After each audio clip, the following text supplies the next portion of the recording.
સિદ્ધિવિનાયક રાજા ગણેશ ઉત્સવમાંથી હું અરવિંદ બારૈયા.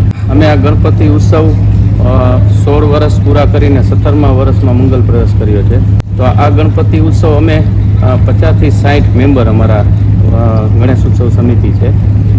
તો આ અમે ગણપતિ ઉત્સવ જે મૂર્તિ છે એ અમે ખાસ તો મુંબઈથી દર વર્ષે લાવી છીએ. જે રાજન ખાતું, સ્વર્ગવાસ રાજન ખાતું કહેવાય, એમની ત્યાંથી જે એમના નિખિલ ખાતું એમના દીકરા છે એ જ મૂર્તિકાર અમારા હોય છે દર વર્ષે.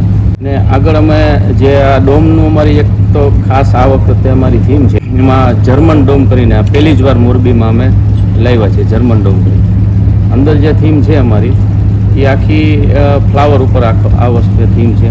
રોજનું પબ્લિક 10 થી 12 હજાર માણસો થાય છે. હું શ્રી સિદ્ધિવિનાયક ગણપતિ મહોત્સવથી ઓમ બારૈયા.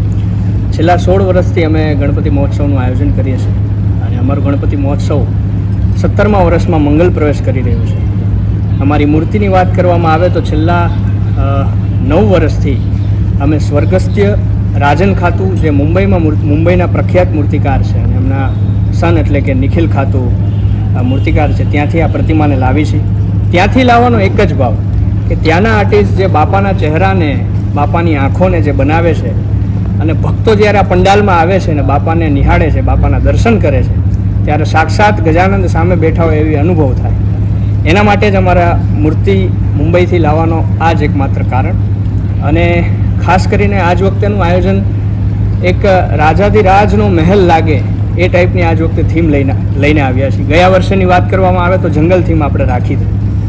અને ખાસ આજ વખતે સમગ્ર જેટલા પણ દર્શનાર્થીઓ આવે છે એમને ખાસ એટલું કહેવું છે કે આપ સૌનો એક સહયોગ જોઈએ છે અમને. બની શકે તો 4 વ્હીલ લઈને ના આવું, બની શકે તો 2 વ્હીલ લઈને દર્શન કરવા આવા બાપાના. અને જે જ્યાં સ્લોટ રાખ્યા છે, જ્યાં પોસ્ટરો માર્યા છે કે અહીંયા જ 2 વ્હીલરનું પાર્કિંગ, અહીંયા જ 4 વ્હીલરનું પાર્કિંગ ત્યાં જ કરવું, એસપી રોડ ઉપર પાર્કિંગ કદાપી ના કરવું. કારણ કે એસપી રોડમાં જ્યારે ટ્રાફિક થાય છે ત્યારે ઘણી બધી સમસ્યાઓ થતી હોય છે. કોઈને પણ ઇમરજન્સી હોય છે તો એ ટ્રાફિકમાં એ સલવાતા હોય છે. તો બે હાથ જોડીને દરેક લોકોને ખાલી એટલું જ કહેવું છે, જ્યાં પાર્કિંગના સ્લોટ રાખ્યા છે ત્યાં જ પાર્કિંગ કરવું, એસપી રોડ ઉપર જરા પણ પાર્કિંગ ના કરવું. અને તમારો સાથ સહકાર રહેશે તો તમને પણ મજા આવશે, તમને પણ ટ્રાફિક નહીં નડે ને અમને મજા આવશે. વિશેષતાઓની વાત કરવામાં આવે તો જ્યારે તમે પંડાલની અંદર આવશો ત્યારે જ એક અલગ અનુભવ થશે. આજ વખતે બેકગ્રાઉન્ડ છે એ તો સિક્રેટ છે, 27 તારીખે દરેક લોકોને જોવા મળશે.